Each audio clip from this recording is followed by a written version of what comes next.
আজি বিশেষ কাৰণত লাইভত আহিলোঁ আজি। এইটো নিজানপুৰ ডাউন দোকান বুলি সকলোৱে চিনি পায়। তাৰপিছত ধুনীয়া মিঠাই বনাইছে, একদম পূৰা জিনৰৰ মিঠাই।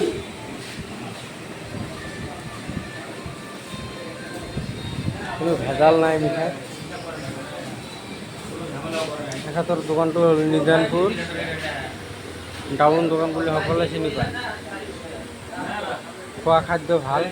এইটো চিকেন বনাইছে, ইপিনে বিৰিয়ানী আছে, ৰুমালী হ'ব, ৰুটি হ'ব, এইবিলাক মিঠাই, বুন্দিয়া, খুৰমা। দোকানৰ ডেকৰেশ্যনটো দেখাই দিওঁ অলপ। এইটো জয়নাল আব্দিন বুলি সকলোৱে চিনি পায়। একদম পূৰা আপ টু মানকেশ্বৰ সকলোৱে চিনি পায়। নিজানপুৰ ডাউন দোকান বুলি ক'লে সকলোৱে চিনি পায়। আৰু এই হাত ধোৱা বেচিন আছে ওচৰত, গ্লাছ ফিটিং কৰা দেখা পালে। নিজানপুৰত বহুতকেইটা দোকান আছে, তাৰে মাজত এইটো ডাউন দোকান বুলি কয়।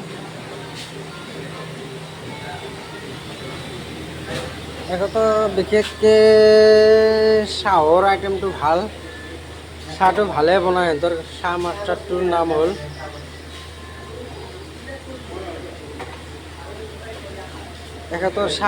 নাম হ'ল বাসুদেৱ বুলি কয়। ওচৰৰে হয়, নিজানপুৰ পাহাম চকত থাকে। মই কিবা কাৰণত চাহ মাষ্টাৰটোক দেখাব নোৱাৰিলোঁ, বেয়া নাপাব। এইটো নিজানপুৰ ডাউন দোকান বুলি ক'লে সকলোৱে চিনি পায়। আৰু তেখেতৰ নামটো হ'ল জয়নাল আব্দিন। এতিয়া আৰু ভালকৈ বনাইছে, অলপ ডেকৰেশ্যন বস্তু ভালে বনাইছে।